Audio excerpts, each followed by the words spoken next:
Hola a todos, ¿qué tal? Hoy toca reseña de un clásico, ya tirando de fondo de armario de mi colección, y es que vamos camino de los 700 vídeos y realmente ya queda poco en mis estanterías de lo que merezca la pena hablar. Pero entre ellos está este Camelot 3000 en esta edición, una de las mejores para mí, que sacó Planeta en su línea Absolute, y que, bueno, vamos a comentar el que para algunos es la primera historia, el primer cómic de la Edad Moderna. Un cómic que fue muy controvertido en su momento, causó polémica y que aunque hoy día leído por alguien que no lo conozca y que lo coja virgen, en estos días puede parecerle ingenuo, puede parecer que no está a la altura de su fama, hay que ponerse en contexto de la época y entender lo que significó esto para la industria en general, industria con toda la palabra, lo que es distribución, editoriales y tal, y para el cómic de superhéroes, aunque esto no es técnicamente hablando cómic de superhéroes, lo que supuso. Camelot 3000 es una obra de Mike W. Barr y Brian Boland. Mike Barr es un clásico, un autor, ha trabajado muchísimo, sobre todo en DC, y Brian Boland es un dibujante al que todos recordamos por La broma asesina, que últimamente, los últimos años, mucho ya, se dedica sobre todo a ilustración, a portadas y tal, pero que tenía una amplia carrera antes de dar el salto a tierras americanas en su Gran Bretaña natal, dibujando al juez Dredd. Es uno de los dibujantes icónicos de Juez Dredd, ilustró la clásica y mítica historia del Juez Muerte. Y bueno, ya trabajando para DC se le dio la oportunidad de trabajar en esta Camelot 3000 y hizo un trabajo impecable. Personalmente a mí me gusta más que su tan laureada broma asesina, y además es un trabajo que se nota que se dejó la piel. Tardó mucho en terminarlo, esto es del 82, hasta el 85 no acabó la miniserie por los retrasos, por el dibujo, pero realmente mereció la pena. Haber introducido un dibujante asistente de relleno o haber apresurado el trabajo, la verdad es que no hubiera estado a la altura de esta obra. Como digo, he pensado hacerlo con esta edición de Planeta de Agostini en formato Absolute. El aumento de tamaño no siempre es bueno. El aumento de tamaño, ya lo he dicho otras veces, no siempre beneficia a una obra porque hay dibujantes con un estilo de dibujo, un trazo muy abocetado, muy sinuoso, muy poco limpio, digamos, y a la ampliación de esos dibujos no les sienta bien. Me viene a la cabeza ahora mismo, por ejemplo, el Ronin de Miller o incluso V de Vendetta Absolute que tuve y vendí porque realmente el dibujo, digamos, que se distorsionaba. Pero cuando el dibujante es un dibujante como Boland o como Pérez o como Alex Ross, dibujantes con un trazo muy claro, un trazo muy limpio, este aumento de tamaño les sienta como anillo al dedo. No hay nada más que recordar el Absolute de Kingdom Come o el crossover JLA Avengers. Y bueno, como digo, esta edición para mí es buenísima, primero por el papel. Este cómic que utiliza colores planos y el papel que le viene bien es un papel no satinado, un papel poroso, que es el que se pensó para este color. Cuando ponen cómics antiguos o cómics de los 80, de la época antes de los 90, da igual la fecha, y le ponen el papel actual satinado, eso hace que el brillo, que el color brille muchísimo, distorsione, y bueno, pasen cosas como el Arma X de Barry Windsor Smith, el motivo por el cual ese recoloreado es el motivo por el que Smith se niega a trabajar nunca más con Marvel. Y tenéis un vídeo en el canal que compara cómics con el color original y el papel adecuado con las nuevas versiones. Luego pondré enlace en comentarios. Como digo, esta versión por el diseño de portada, con esta pedazo de inscripción aquí en una lápida con esas, parece labrados celtas, por el tamaño, por los extras en forma de, los editores de Comics Buyer's Guide, que es era una revista muy importante en América, del propio Mike W. Barr, comentando la obra, cómo se desarrolló, buenísimo. Pero esta obra tiene un pero fundamental, y es que no trae las portadas. No sé cómo Planeta cometió ese fallo, No es la primera editorial que lo comete. Esto se publicó originalmente por Ediciones 5 en grapa, después lo sacó, lo reunió todo en un tomo que olvidó las portadas y años después tenemos esta edición de Planeta de nuevo sin portadas. Eso es imperdonable, así que aprovechando que en su momento pude permitirme el lujo, vamos a comentar la serie con esta joya. Si hay algo mejor que esta edición de Camelot 3000 en formato grande Absolute de Planeta, es las grapas originales USA. En su momento me di el capricho, algún loco se deshizo de ellas y aquí las tenéis, las grapas, impecable estado. Las grapas del 82, con todas las portadas, que las portadas son buenísimas, icónicas y que realmente merecen la pena tenerse y disfrutarse. Fijaos esta.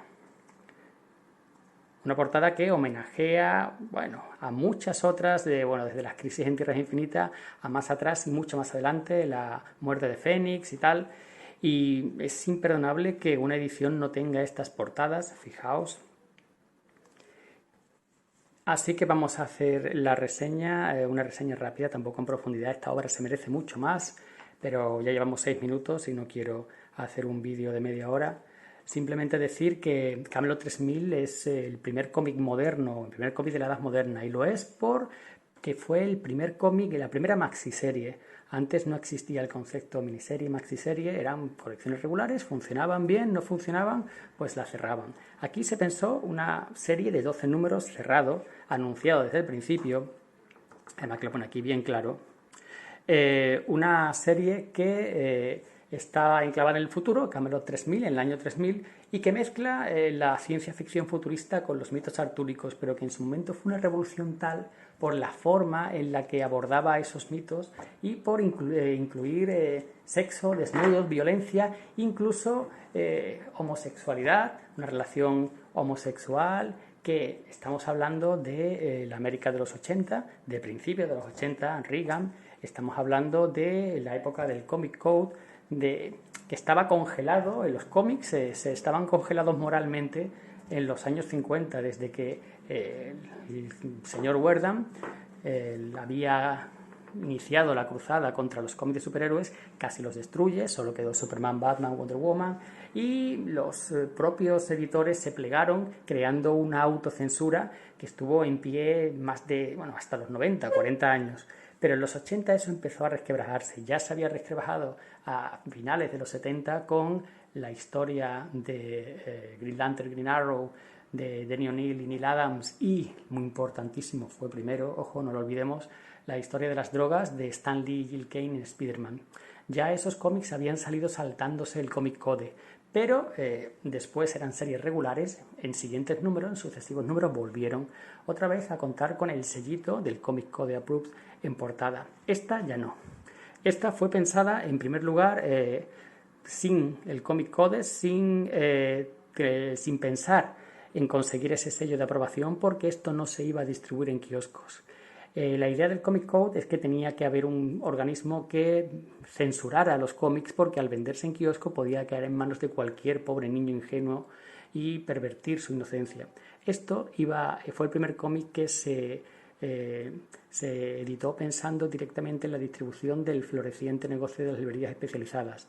El primer cómic que se sirvió directamente a librerías especializadas, con lo cual no había el peligro de que un tierno infante se confundiera en el kiosco y lo cogiera. Así que, como veis, es un cómic histórico por lo que significó para la industria, el inicio de las ventas directas, el inicio del reinado de las librerías especializadas. Hasta entonces los cómics se vendían mayoritariamente en kioscos, en grandes almacenes, en grandes superficies. Mucha gente dice que el inicio de la muerte del cómic fue abandonar esa distribución enorme y concentrarse en la librería especializada donde solo van los aficionados, pero bueno, ese es tema para otro vídeo.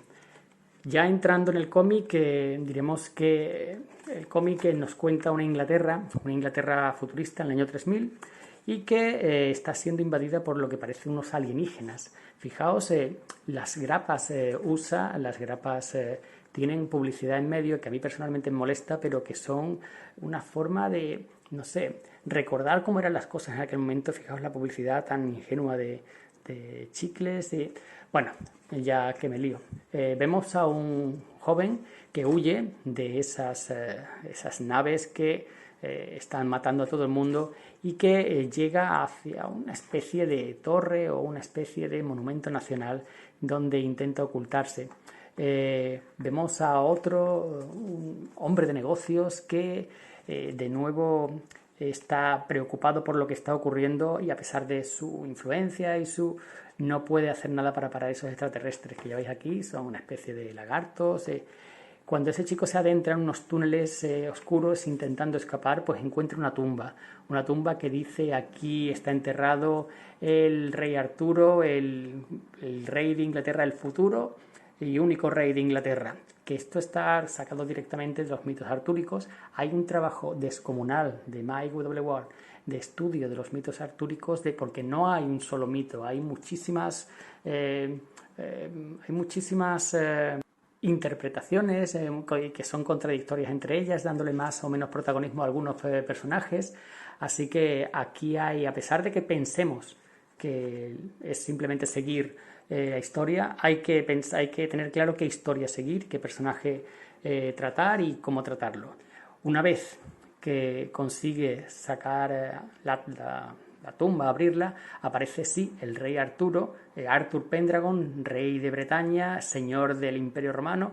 Bueno, ya sabéis que según las últimas teorías, Arturo sería un señor de la guerra que descendería o era un militar romano que luchaba contra los pictos y esos salvajes del norte de Bretaña. En fin, eso es una clase de historia que no vamos a entrar aquí ahora.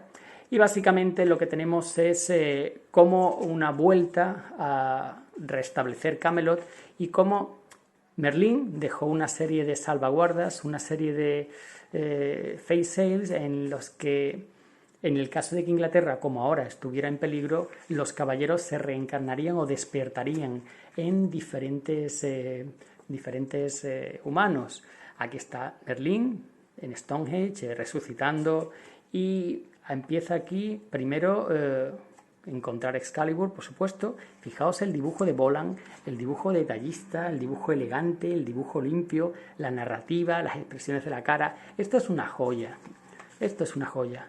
Después de que el rey Arturo intente recuperar Excalibur, esta desaparece y aparece como en la leyenda, en un yunque, pero en mitad de las Naciones Unidas. Para no hacer muy largo la reseña, decir simplemente que los primeros números es el reencuentro de esos caballeros, caballeros de la mesa redonda, que la mayoría de ellos son bastante reconocibles.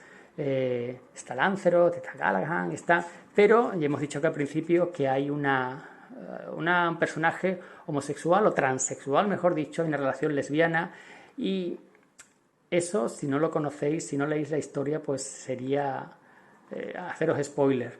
Pero fue muy valiente, fueron Mike Ward, Brian Boland y DC, que es la editorial que tuvo que autorizar y pagar esto para dar ese paso. Estamos hablando en los 80. Esto motivó una ola de indignación entre la sociedad bien pensante americana, que hoy día parece ridículo, pero han pasado 40 años y 40 años es mucho tiempo para según qué cosas. Vemos también a Morgana Le Fay, vemos también Es en cierta forma una repetición del mito artúrico, pero con cambios lo suficientemente interesantes para que la serie merezca la pena leerse. A eso le añadimos el entorno de ciencia ficción, que sí es ciencia ficción ochentera y hoy día puede parecer un poco ingenua, pero aún así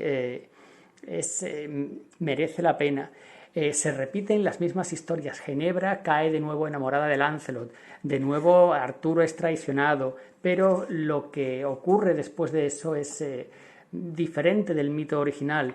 Vemos también como cierto caballero despierta en un cuerpo que no es el suyo. Vemos también como hay caballeros de diferentes razas, está este japonés, está esta especie de mole, hay un caballero que despierta en el cuerpo de una mujer. ¿Cómo es un tema que está muy de actualidad? Es un hombre, literalmente, con todos los recuerdos de su vida pasada, además un don Juan, un mujeriego, pero que despierta en el cuerpo de una mujer, pero sigue teniendo los mismos instintos y los mismos deseos de un hombre. Y, naturalmente, se va a sentir atraído hacia una mujer, con lo cual tenemos una relación lésbica planteada. En fin, muchas cosas que merece la pena leerse, no que te la cuenten, y sobre todo disfrutar de este dibujo maravilloso. Como he dicho al principio, hay gente que la ha leído hoy día y piensa que no es para tanto, piensa que, bueno, que se decepciona. Y es que, claro, tú comparas una historia de ciencia ficción que se publicó hace 40 años con lo que se publica hoy día y, por supuesto, va a parecer un poco trasnochada, pero de verdad que haciendo el esfuerzo de ponerse en contexto, de entender la valentía de los autores, de los temas que trataron, de los personajes que crearon, todo con este dibujo maravilloso y todo con este entorno de ciencia ficción que poco a poco va tomando más importancia al final, viajes espaciales incluidos, pues a mí me parece una serie que aguanta el paso del tiempo perfectamente. Ya estáis viendo el dibujo, las portadas, el trabajo de Voland, los diseños de los personajes, de las armaduras, esa mezcla de retro y futurista, esos personajes, cómo los personajes se interrelacionan entre ellos. Eso hay que leerlo para entenderlo y entonces darse cuenta de que esta serie merece mucho la pena. Tenemos también desarrollo de los personajes de la villana que tiene sentido lo que hace y por qué lo hace y al final pues una historia que a mí personalmente me sigue pareciendo buena y me sigue dejando satisfecho. Pero claro, yo la leí en su momento y lo que hago después es recordarla, releerla. El que la lea hoy día pues a saber lo que sentirá. Pero vuelvo a repetir ya por última vez, tiene mucho mérito poder contar una historia, saber hacerlo, una historia que conoce todo el mundo, dándole un giro de tuerca original, futurista y a la misma vez introduciendo y respetando a la premisa básica de la historia, el grial, por ejemplo, y de los personajes. Eso no es tan fácil. Y bueno, ya lo dejamos, que no quería hablar mucho, ya van 18 minutos casi. Aunque no te epate, aunque no seas capaz de pasar de ese sabor ochentero y te impida entrar en la historia, aunque solo sea por los dibujos, merece la pena. Y ya está, lo dejamos aquí. Voy a pasar la última portada. Voland on Fire, lástima que dibuje tan poco y que se haya acomodado las portadas, pero simplemente por obras como esta, como su Juez Dredd, o por supuesto la broma asesina, simplemente por eso Voland tiene un lugar destacado entre los mejores dibujantes de cómic americano de la historia. Y eso es todo. Lo dejamos aquí. Un saludo y hasta la próxima.